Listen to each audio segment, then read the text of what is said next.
Hey guys, so I've got this tracking phone bracket that the company sent over so I could take a review of this here. So we're going to open this up. I'm going to show you kind of how this works and everything. But it's pretty cool. It's a smart device and it has the built-in AI actually. So you don't even have to do anything with this. You don't have to have it paired with your phone. So that's pretty awesome.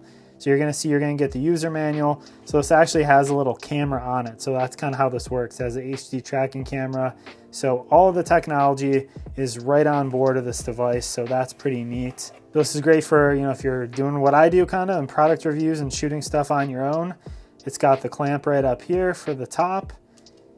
This does rotate a little bit, so that is nice. You actually have quite a degree of flexibility with this. I didn't know how much that was going to be able to move, so that's really nice. So you will be able to kind of frame your shot, and based on if you're standing, sitting, that's very nice. And you can see this is the camera that it uses right there. There's the power button right here on top. And then this pivots down there on the base. So that's kind of how it tracks. This is kind of a nice non-slip grip on the bottom of this right here. Type-C charging port right back here to charge this. So this is nice too because this can accept the phone in both vertical position like this, and then this also rotates horizontal. So you can have it in two different modes there. And then like I said, there's a big degree of flexibility with it in this direction as well.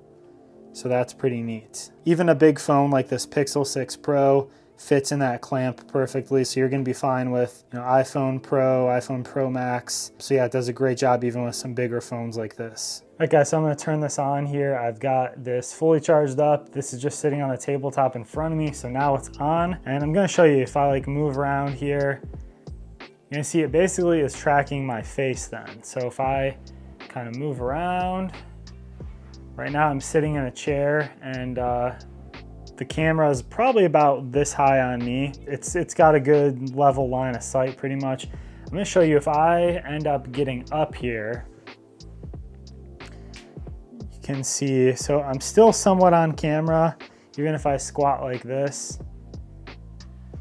If I come back into frame, it's getting me here a little bit.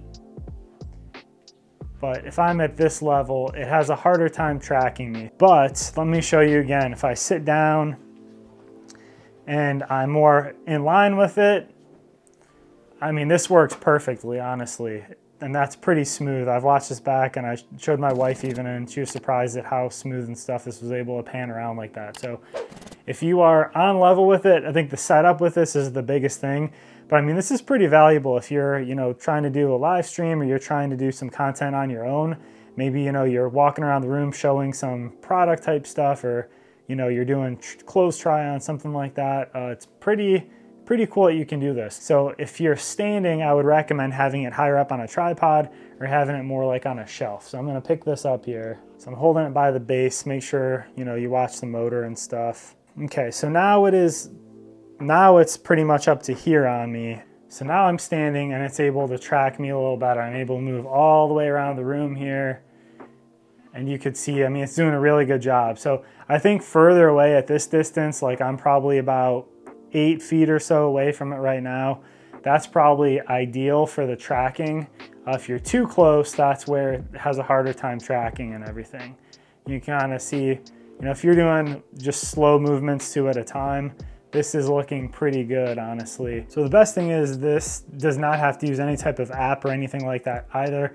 So this is just the unit itself. You charge it up, the battery life is displayed right there in front of you. So I like that because while I'm shooting right now, I can look and see what the battery percentage is and see that it's at 88%. So that tells me, kind of when I'm getting lower and stuff. And it has the built-in AI that's kind of doing all the work for you. So you don't have to worry about no apps, no permissions, no Bluetooth, anything like that. So that's pretty neat. So guys, as I'm sitting back down here, I think this is pretty cool. I think it's something that if you learn how to use this and kind of learn, like I said, the setup's the biggest part, which with most equipment, it's kind of how you use it. Like I said, if you're sitting like this, if you're on a good level with that camera, it does a good job and it tracks your face like that. So if you think you could use this, if you're maybe a solo shooter and you're trying to shoot some more videos and stuff of yourself, that's pretty cool, I think, and it's very easy to do so. This is just to show you guys, I think this is especially cool for if you're doing any type of social media stuff where you have vertical content like this. You can also just switch that and it goes into vertical content, And yeah, you can shoot some videos like this. And then same thing, if you're moving around and you're doing some stuff, or maybe you're demonstrating some stuff, you're live streaming, there's gonna be an affiliate link down there below in the description. So if you like this, check it out. And that does help me out if you purchase through there, so I'd appreciate it. Let me know if you have any questions or comments. I mean, what do you think? Would this be useful to your workflow? Is this something that you guys would use? If you like other tech videos like this, then definitely subscribe. Thanks for watching with me here today, guys, and I'll see you on the next one.